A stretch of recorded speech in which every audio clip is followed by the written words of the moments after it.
You seem to think that Iowa landowners that you supposedly protect should be exposed to liability issues caused by a multi-billion-dollar pipeline. An outcry over property rights. Landowners outraged after Governor Kim Reynolds vetoes a controversial eminent domain bill. Why some Iowans say that puts their livelihoods at risk. We will suffer the economic consequences if we don't stay on the cutting edge. Some say the veto brings a flood of relief. Why the biofuels industry is celebrating the decision, and how the issue of property rights will influence the 2026 election. This is Iowa's news leader. This is KCCI 8 News Close Up. Good morning, and thanks for joining us for KCCI 8 News Close Up. I'm Chief Political Reporter Amanda Rooker. Last week, Governor Kim Reynolds sparked a flood of reaction when she vetoed a controversial eminent domain bill. This bill was years in the making, and it stalled the end of legislative session. Some Republican senators defied their own GOP leadership, refusing to vote on budgets until this bill was brought up for a vote, and it barely passed the Senate. It would have put new restrictions on how companies can take people's land through eminent domain to build their pipeline projects.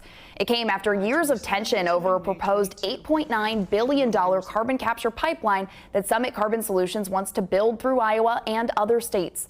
The governor took issues with portions of the bill that added insurance requirements and a 25-year limit on a pipeline's permit. In a letter explaining her decision, she says it sets a troubling precedent that threatens Iowa's energy reliability and economy.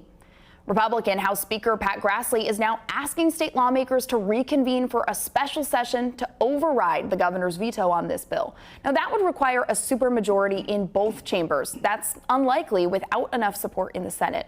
Still, many Iowa landowners say their fight is not over. I feel like she's thrown us under the bus and has sided with wealthy corporate interests in the state of Iowa. For years, landowners like Julie Glade have been asking state lawmakers to stop private pipeline companies from taking their land without consent. They thought this legislative session would finally bring that change until the governor stepped in. Governor Reynolds, you seem to have forgot that the purpose of eminent domain is the right of government, not a private entity, to take private property for public use. For public use. The bill would have added new insurance requirements, a 25-year permit limit for carbon capture pipelines, and stricter rules around the use of eminent domain. After Governor Reynolds vetoed the bill, the governor said she does support property rights, but has to protect economic development. Iowa landowners say that justification falls flat. Governor Reynolds, what exactly have you done in the last 4 years to protect a single landowner affected by Summit Carbon Solutions' proposed project? A true leader steps in when a problem arises, and you, Governor Reynolds, did nothing. The legacy you leave behind is one of bowing down to big business at the expense of Iowans. Many say the veto puts their livelihoods at risk. Without HF 639 and the liability protections it would have provided, if a rupture would occur on our property and someone would be hurt, we could be sued for damages. We could lose our entire farm. Emotions ran high at Thursday's press conference, where some speakers accused the governor of siding with corporate interests over everyday Iowans. Governor Reynolds states, "We are at the forefront of turning corn into low-carbon energy." But at what cost, Governor? The cost of the loss of insurability? The cost of lowered land values, the cost of safety to humans, animals, and our ecosystem? I personally find it insulting that Governor Reynolds continues to ignore the fact that Iowa farmers are businesses. Businesses that the Iowa economy has relied on for a couple of centuries. State Representative Stephen Holt helped lead the bill. This fight is far from over, and it has exposed, unfortunately, the difference between what I will call country club Republicans and grassroots Republicans who respect landowner rights. He's not holding back on his frustration with the governor. He calls the veto a disingenuous betrayal of the Iowa Constitution, of the Republican Party platform of Iowa, and of the landowners of Iowa who have fought for 4 years to try to protect their basic fundamental constitutional rights. Holt says he alerted Governor Reynolds to the eminent domain issue years ago.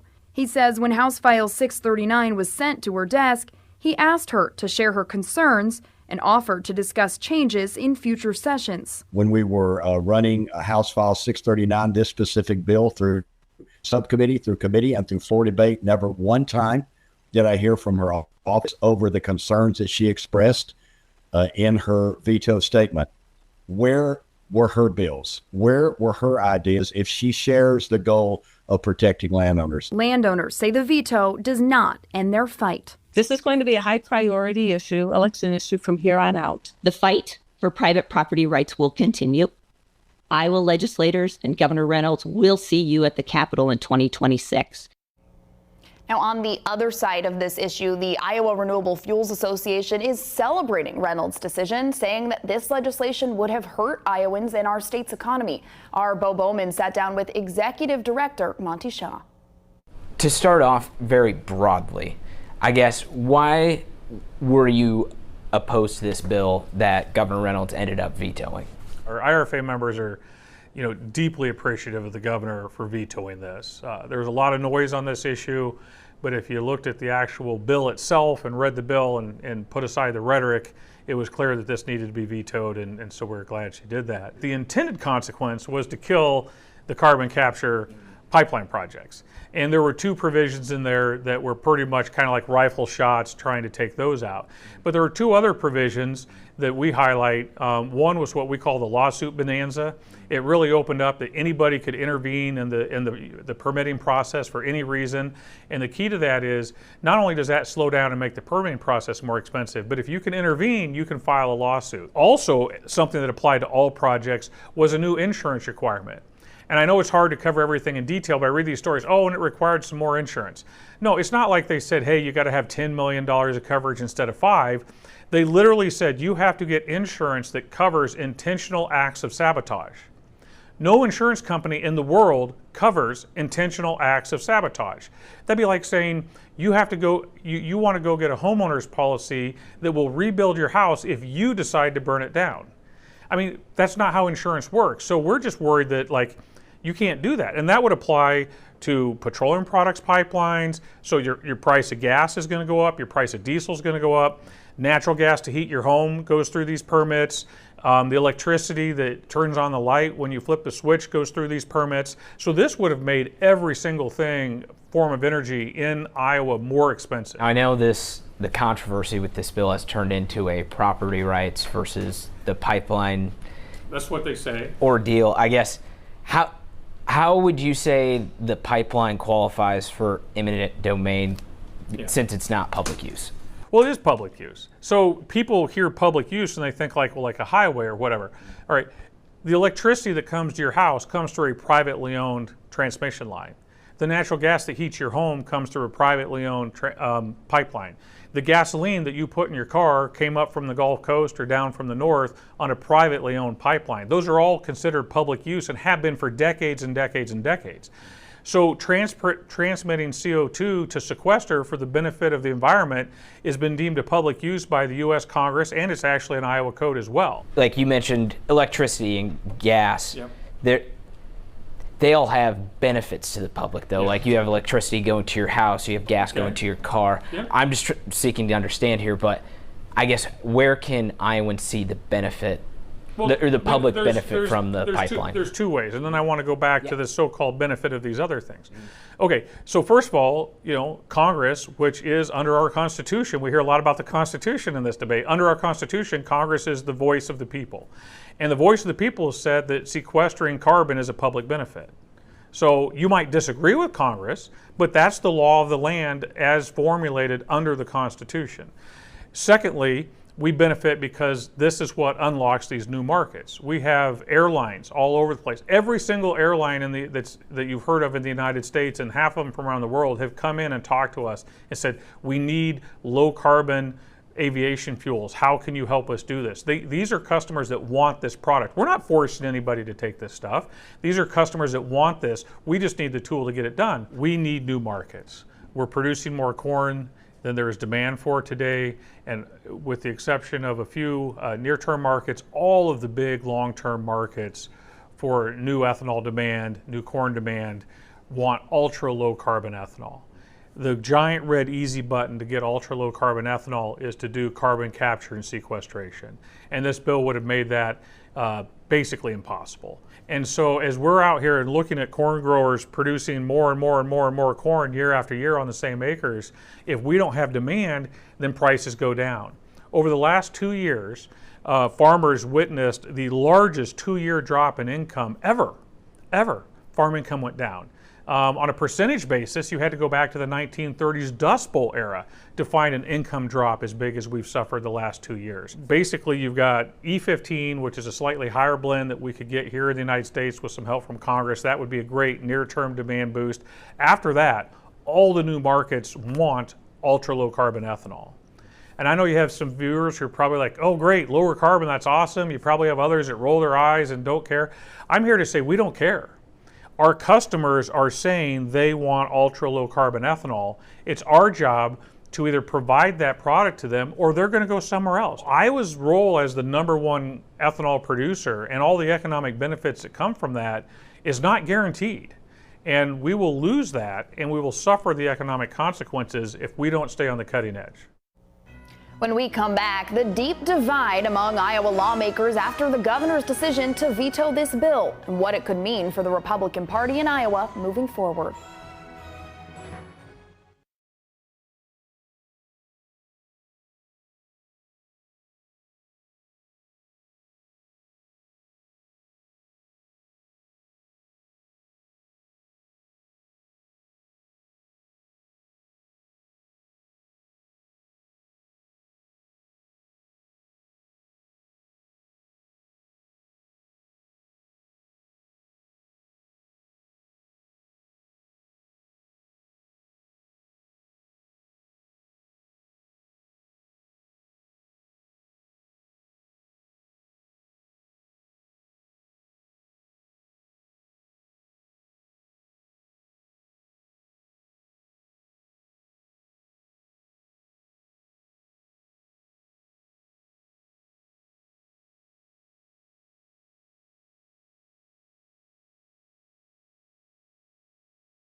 Welcome back to Close Up. KCCI political analyst Dennis Goldford is here this morning because there are some potential political implications of this decision.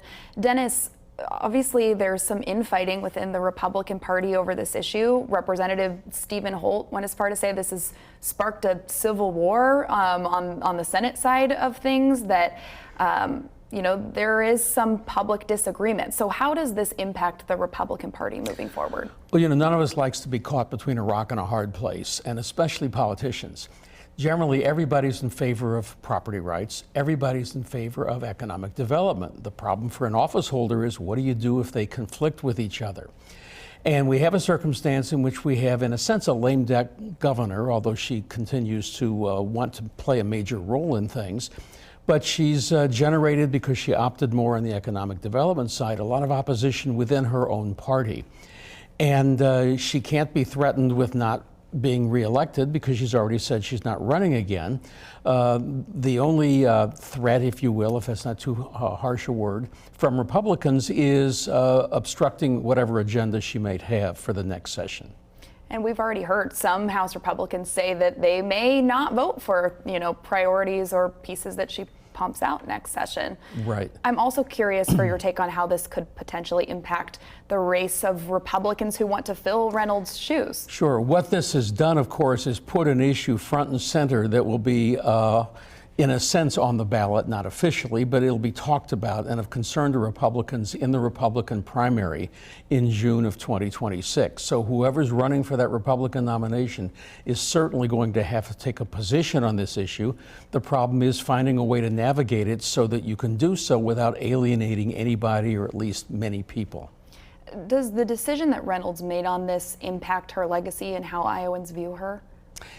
It may. Again, it depends what happens down the road this next session and this next year with the primary and general election. When you say you're not running for re-election, generally, other than people questioning whether they'll support your remaining agenda, you might have an eye toward the history books, how you want to be remembered. And this right now is a strong controversy. Will it be so down the road? That remains to be seen. Really quickly, because we only have a little bit of time left, but some people say, there are some big donors that are behind this pipeline. Bruce Rastetter, Reynolds isn't running for re-election, and so many said, is it a signal that she may be considering some higher office to, of course, no, none of us are able to look behind the scenes, but what do you make of that conversation? We don't really know at this point. That's the best I can say. I think the governor, by all appearances, seems ready to retire from political life. She may want to remain an influencer, but again, there's this controversy that's going to have an impact on whatever she chooses to do in the future. Well, Dennis, thank you so much for joining us this morning. We appreciate it. Sure. Well, next, candidates for governor vow to take action. Why some Republicans say property rights is the central issue in their campaign to lead the state.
After Governor Reynolds' decision to veto a controversial eminent domain bill, two Republican candidates for governor spoke out against Reynolds' decision.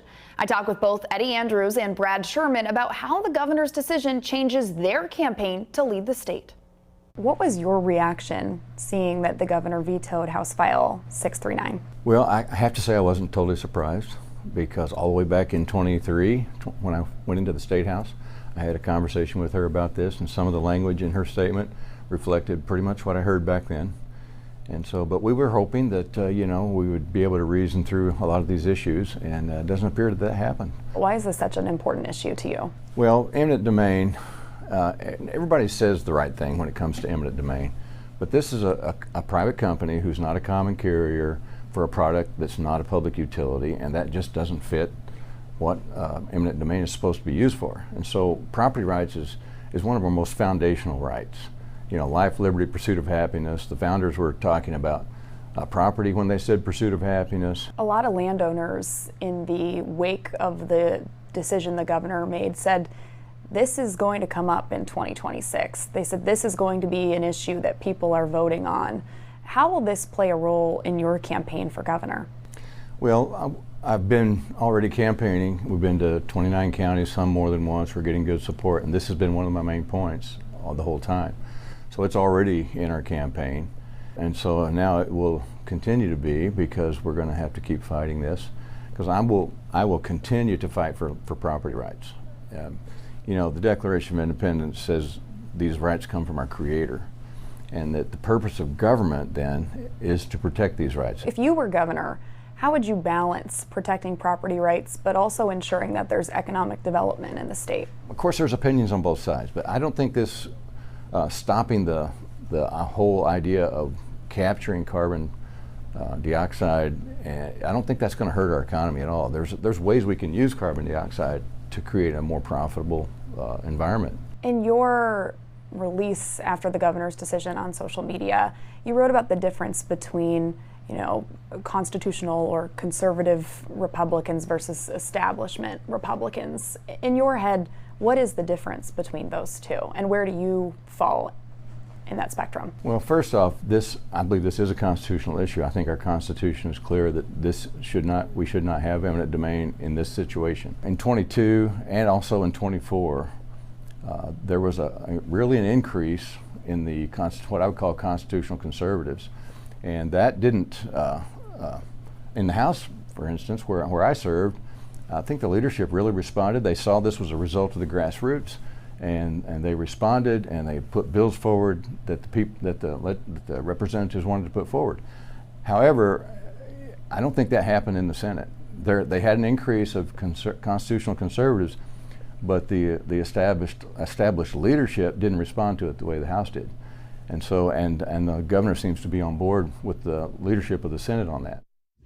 I'm joined now by Republican State Representative and candidate for governor, Eddie Andrews. Thanks for being here. It is an honor. How are you? Doing well. Well, tell me about your reaction when the governor vetoed House File 639. You had been a staunch advocate for this legislation. Absolutely. Of the people in the governor's race right now, I was the one that was there from the very, very beginning, standing shoulder to shoulder with the landowners who have come down to the Capitol every week, every Tuesday, spending their own gas money, spending time and effort working on legislation.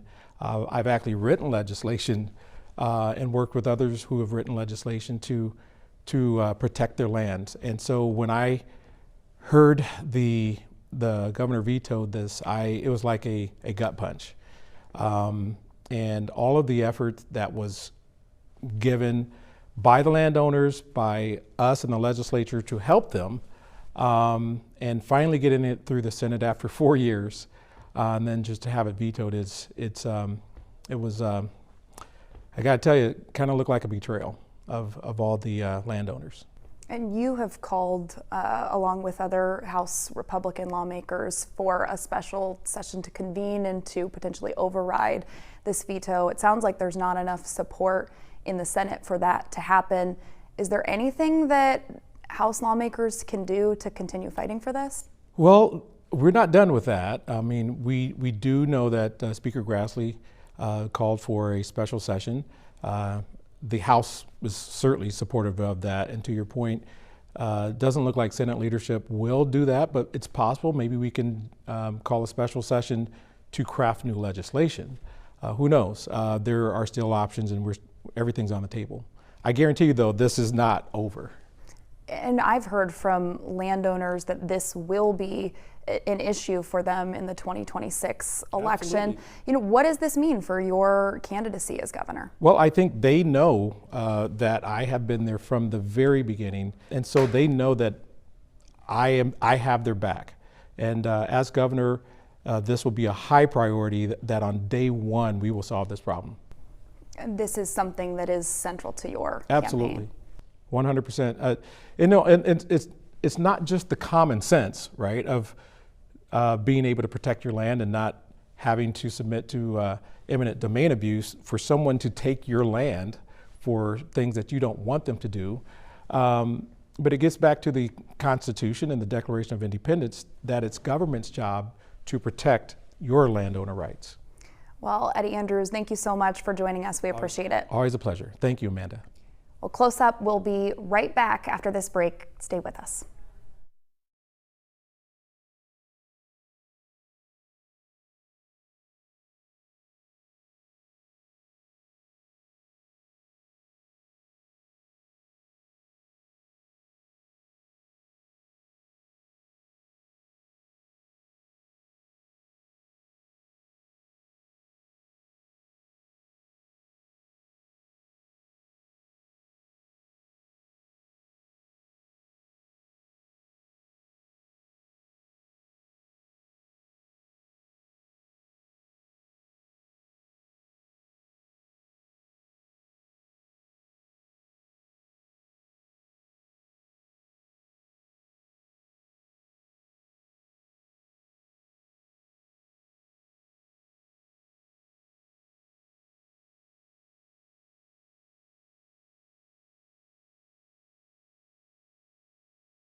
Before we go today, we want to take a look at some of the other bills that Governor Reynolds signed into law last week. She signed a bill allowing the state to charge local 911 boards a fee for technology upgrades.